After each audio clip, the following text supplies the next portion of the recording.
బాలయ్య సీమసింహం సినిమాలో ఒక డైలాగ్ ఉంటుంది. సీమలో ఆడోళ్ళని అడ్డం పెట్టుకుని బ్రతికేవాడిని ముండమోపి అంటారు అని. సరిగ్గా ఇప్పుడు జగన్ చేస్తున్న రాజకీయాలు కూడా అలాగే ఉన్నాయి. రాజకీయాల్లో ప్రత్యర్థులను పద్ధతిగా ఎదుర్కోలేక వారి వ్యక్తిగత జీవితాలను, ఇంట్లోని ఆడవాళ్లను రోడ్డు మీదకు లాగడం అత్యంత నీచమైన పని. టీటీడీ చైర్మన్ బిఆర్ నాయుడు విషయంలో ఇప్పుడు ఇదే జరుగుతోంది. గత 30 ఏళ్లుగా ఆయన కుటుంబానికి ఎంతో సన్నిహితంగా ఉంటున్న ఒక మహిళను ఈ రాజకీయ గొడవల్లోకి లాగడం జగన్ దిగజారుడుతనానికి నిదర్శనం. టీటీడీ చైర్మన్ గా బాధ్యతలు తీసుకున్న బిఆర్ నాయుడు గత 5 ఏళ్లుగా తిరుమలలో జరిగిన తప్పులను, అవినీతిని ఒక్కొక్కటిగా బయటపెడుతుంటే జగన్ టీములో భయం మొదలైంది. ముఖ్యంగా లడ్డూ కల్తీ నెయ్యి వ్యవహారం, పరకామణి చోరీ, శ్రీవాణి టిక్కెట్ల కుంభకోణం వంటివి బయటపడుతుండడంతో జగన్ పరువు పోయింది. అందుకే ప్రజల దృష్టిని మళ్లించడానికి, నాయుడిని మానసికంగా ఇబ్బంది పెట్టడానికి వ్యక్తిత్వ హననం అనే పాత పద్ధతిని వాడుతున్నారు. సుమారు 25 నుంచి 30 ఏళ్ల క్రితం 2 కుటుంబాలు కలిసి షిరిడీ వెళ్లినప్పుడు తీసుకున్న మామూలు ఫోటోలను పట్టుకొచ్చి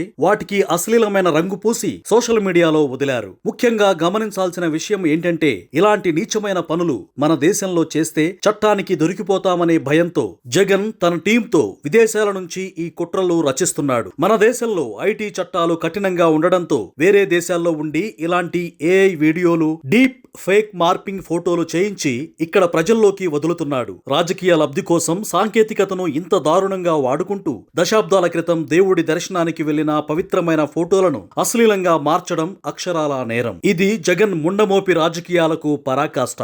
గతంలో కూడా పవన్ కళ్యాణ్ వ్యక్తిగత జీవితం మీద పడటం, చంద్రబాబు సతీమణి భువనేశ్వరిని అసెంబ్లీలో అవమానించడం చూశాం. ఇలాంటి పనులు చేసి జగన్ అండ్ కో సునకానందం పొందుతున్నారు. సొంత చెల్లెలని తిట్టించి సొంత బాబాయి కూతురిని కూడా వదలకుండా ఏడిపిస్తున్న జగన్ దగ్గర కనీసం విలువలు ఉంటాయని ఆశించడం మన తప్పు. రాజకీయాల కోసం కుటుంబ సభ్యులను, మహిళలను బలిపశువులను చేసే ఇలాంటి వ్యక్తులు మన రాష్ట్రంలో పుట్టడం మనం చేసుకున్న కర్మ. ఇలాంటి అరాచక పనులకు, నీచ రాజకీయాలకు ప్రజలే తగిన బుద్ధి చెప్పాలి.